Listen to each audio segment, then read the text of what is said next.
ஆயுர்வேதால இதை வந்து கேஷராஜா அப்படின்னு சொல்லுவாங்க. கேஷராஜானா கிங் ஆஃப் ஹெர்ப்ஸ். கரிசலாங்கண்ணி வந்து ரசாயன ஹெர்ப் கேட்டகரிக்குள்ள வரும். ரசாயனம்னா என்னன்னா, உங்களுக்கு அண்டர்லையிங் மெடிக்கல் கண்டிஷன் இருந்துச்சுன்னா, அதாவது பிசிஓஎஸ்ஸாக இருக்கலாம், இல்லை தைராய்டாக இருக்கலாம்.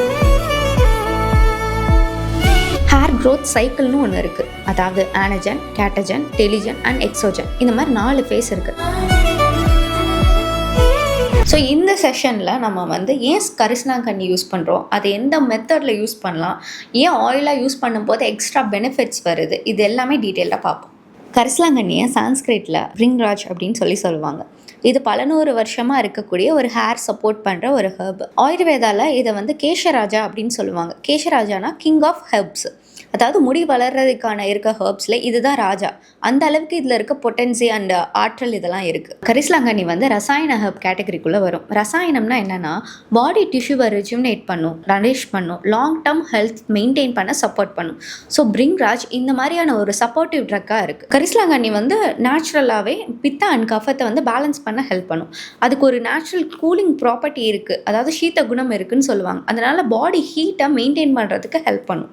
ஆயுர்வேதா படி பித்தா இம்பேலன்ஸாக இருந்துச்சுன்னா ஹேர் ஃபால் அதிகமாக இருக்கும், ப்ரீமெச்சூர் கிரே, ஸ்கேல்ப் ரொம்ப சூடாக இருக்கிறது, அதாவது மண்டை சூடுன்னு சொல்லுவாங்களே அது, inflammation, weak root, sensitive scalp இருக்கும். ஸோ இதனால தான் ஒரு கூலிங்கான ஹெர்போட எஃபெக்ட் நமக்கு தேவை. ஹேர் ஃபாலுக்கு நிறைய ரீசன்ஸ் இருக்கலாம். வீக் ரூட்ஸ், ஸ்கேல்பில் வந்து சரியான சர்க்குலேஷன் இல்லாதது, பாடியில் எக்ஸஸ் ஹீட் இருக்கிறது, ஸ்கேல்பில் இன்ஃப்ளமேஷன் இருக்கிறது. முக்கியமான விஷயங்களில் ஒன்று தான் nutrition deficiency and hormonal imbalance. இதை தாண்டி ஸ்ட்ரெஸ்ஸும் ஒரு மேஜர் ஃபேக்டர் ஹேர் ஃபால் ஆகிறதுக்கு.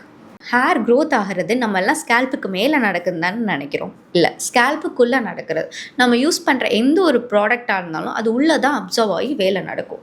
ஸோ ஹேர் ஃபாலிக்குலேருந்து தான் ஹேர் க்ரோத்துங்கிறது ஸ்டார்ட் ஆகுது. So weak follicles, hair thinning, weak strands, hair fall, weak roots இதெல்லாம் கொண்டு வரும். ஸோ கரிசலாங்கண்ணியில் நேச்சுரலாகவே ஃப்ளாவனாய்ட்ஸ், பாலிஃபினால்ஸ் இருக்குது. லேப் ஸ்டடீஸ்லாம் என்ன சொல்லுதுன்னா, anti oxidant and anti inflammatory properties கரிசலாங்கண்ணியில் நிறையாவே இருக்குது. இப்போ கரிசலாங்கண்ணியோட ஆக்ஷன் பார்த்தோம்னா, அது ஹேரோட வேர்களை ஸ்ட்ரென்தன் பண்ணும், ஸ்கேல்பை நல்லா ஸ்கூலாக்க வைக்கும்.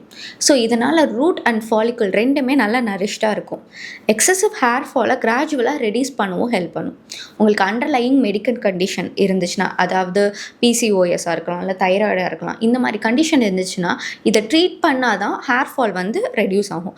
அது ஏன்னா ஒரு அண்டர்லையிங் சிம்டம்ஸ் தான் ஹேர் ஃபால்ங்கிறது, அதுவே மெயின் காஸ் கிடையாது. ஆக்சுவலி முடி வளர்கிறதுக்கு ஒரு ஃபேஸ்ன்னு இருக்குது, ஒரு சைக்கிள் இருக்குது. எப்படி ஹேர் க்ரோத் சைக்கிள்னு சொல்லுவாங்க.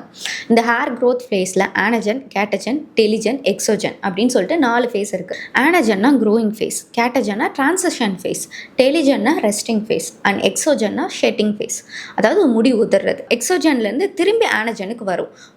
ஒரு முடிங்கிறத க்ரோ ஆகி அதை டிரான்சிஷன் ஆகி அது ரெஸ்ட் ஆகி உதிரும். ஸோ உதிர்றதுங்கிறது ரொம்ப நார்மல். இந்த உதிர்னதுக்கப்புறம் திரும்பி வளர்றது தான் முக்கியமான விஷயம். இந்த கரிசலாங்கண்ணி இந்த புதுசாக க்ரோ ஆகிற ஃபேஸை ரொம்ப ஃபாஸ்ட்டாக ஆக்குறதுக்கு ஹெல்ப் பண்ணும்.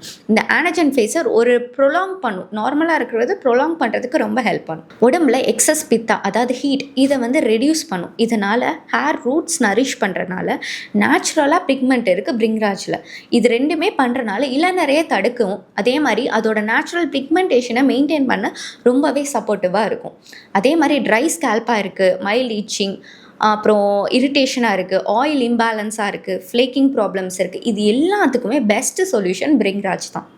இல்லை ஆன்டி ஆக்சிடென்ட்ஸ் நிறையா இருக்கனால டெய்லி ஸ்ட்ரெஸ், யூவி எக்ஸ்போஷர், ஸ்ட்ரெஸ்னால் வர ஏஜிங் ஃபேக்டர்ஸ், அந்த மாதிரி பல விஷயங்களுக்கு ஸ்கேல்பில் இருக்க ஆக்சிடேட்டிவ் ஸ்ட்ரெஸ்ஸை வந்து மெயின்டைன் பண்ணுறதுக்கு இது ரொம்ப ஹெல்ப்ஃபுல்லாக இருக்கும். கரிசலாங்கண்ணி ஆயில் தான் பெஸ்ட். ஏன் தெரியுமா? ஆயில் ஸ்கேல்ப் மேலே ஒரு லாங் டைம் ஸ்டே பண்ணியிருக்கும். இதனால் ஹேர் ஃபாலிகல்ஸ்லாம் ப்ரொலாங்டாக காண்டாக்டில் இருக்கும். பவுடரை போட்டோம்னா வாஷ் பண்ணால் ரிமூவ் ஆகிரும், ப்ளஸ் டேண்ட்ரஃப் வர்றதுக்கும் வாய்ப்பு இருக்குது. இது ஃப்ரெஷ் ஜூஸாக அப்ளை பண்ணுறோம்னா ஈஸியாக ட்ரை ஆகிரும். பிளான்ட்ஸில் இருக்க எல்லா மருத்துவ குணங்களும் வாட்டரில் டிசால்வ் ஆகும்னா ஆகாது. சில காம்பனன்ட்ஸ் ஆயிலில் தான் நல்லா டிசால்வ் ஆகும். ட்ரெடிஷ்னலாக தைலப்பாக்கா ப்ரிப்பரேஷன் மெத்தடில் ஃப்ரெஷ்ஷான ஹெர்ப்ஸை ஜூஸ் எடுத்து அதை ஸ்லோவாக ஆயிலில் ஹீட் பண்ணி ப்ரிப்பேர் பண்ணுவாங்க. ஸோ பெனிஃபிஷியலான ஃபைட்டோகெமிக்கல்ஸ் எல்லாம் ஆயிலுக்குள்ளே அப்சர்வ் ஆக ஈஸியாக இருக்கும். ஆயில் அப்ளை பண்ணுறதுனால ஒரு ப்ரொடெக்டிவ் லேயர் ஃபார்ம் ஆயிரும். இந்த ப்ரொடெக்டிவ் லேயர்னால மாய்ஸ்சர் லாஸ் வந்து கம்மியாகும், பிரேக்கேஜ் இதனால் ரெடியூஸ் ஆகும், ஸ்ப்ளிட்டன்ஸ் கம்மியாகும், ஹேரோட எலாஸ்டிசிட்டி இம்ப்ரூவ் ஆகும். நம்ம ஆயில் அப்ளை பண்ணும்போது ஜென்டலாக மசாஜ் பண்ணுறோம். இதனால் லோக்கல் பிளட் சர்க்குலேஷன் இம்ப்ரூவ் ஆகும். ஸ்கேல்போட மசில்ஸ் நல்லா ரிலாக்ஸ் ஆகி ஸ்ட்ரெஸ்ஸை ரெடியூஸ் பண்ணும். ஆயில் ஈவனாக டிஸ்ட்ரிபியூட் ஆகிறனால ஹெல்த்தி நல்லாயிருக்கும். எந்த ஒரு ஆயிலாக இருந்தாலும் நம்ம தலையில் அப்ளை பண்ணுறோம் இல்லை பாடியில் அப்ளை பண்ணுறோன்னா லூக் வார்ம் ஹீட், அதாவது மிதமான சூடு வச்சு அதை டேரெக்டாக அப்ளை பண்ணாமல் நல்லா ஃபிங்கர் டிப்ஸ் யூஸ் பண்ணி மசாஜ் பண்ணணும். ஒரு 5 to 10 minutes ஜென்டல் மசாஜ் பண்ணிட்டு மினிமம் 2 hours ஓவர் நைட் வரைக்கும் நம்ம வச்சுருக்கிறது நல்லது. அதுக்கப்புறம் மார்னிங்கோ இல்லை நைட்டு அவாய்ட் பண்ணிக்கிறது நல்லது. சைனஸ் ப்ராப்ளம் இருக்கிறவங்க ஒரு மைல்ட் ஷாம்பு இல்லைனா ஷியக்கா வச்சு ஒரு வாரத்தில் 2 to 4 வாட்டி வரைக்கும் யூஸ் பண்ணலாம். கன்சிஸ்டன்சி தான் ஒரு லாங் டேர்ம் ஹேர் கேரோட சீக்ரெட்டே. ஹேர் ஃபால்க்கு நிறைய ரீசன்ஸ் இருக்குது. தைராய்டு ப்ராப்ளம், அனிமியா, சிவியரான nutritional deficiency, hormonal imbalance, auto immune disease, இந்த மாதிரி இருக்கிறவங்களுக்குலாம் மெடிக்கல் கண்டிஷனோட சேர்த்து ஹெர்பல் ஆயில் எடுத்துக்க போது ஒரு நல்ல ஒரு சப்போர்ட்டிவாக இருக்கும். அதை தாண்டி ரூட்லேருந்து காஸ் ஐடென்டிஃபை பண்ணி அதுக்கான ட்ரீட்மெண்ட்டும் சேர்த்து கொடுத்தா தான் நல்ல ரிசல்ட் வரும். ஆயில் மட்டும் இல்லாமல் அது கூட ஹெல்த்தி டயட்டு, ஹெல்த்தியான sleep pattern, protein rich food, ப்ராப்பரான ஸ்ட்ரெஸ் மேனேஜ்மெண்ட், ரெகுலரான ஸ்கேல்ப் கேர், இது எல்லாமே கன்சிஸ்டன்சி இருந்தால் தான் நல்ல இம்ப்ரூவ்மெண்ட் கிடைக்கும். சும்மா ஒரு ஆயில் தேய்ச்சா மட்டும் முடி வளராது.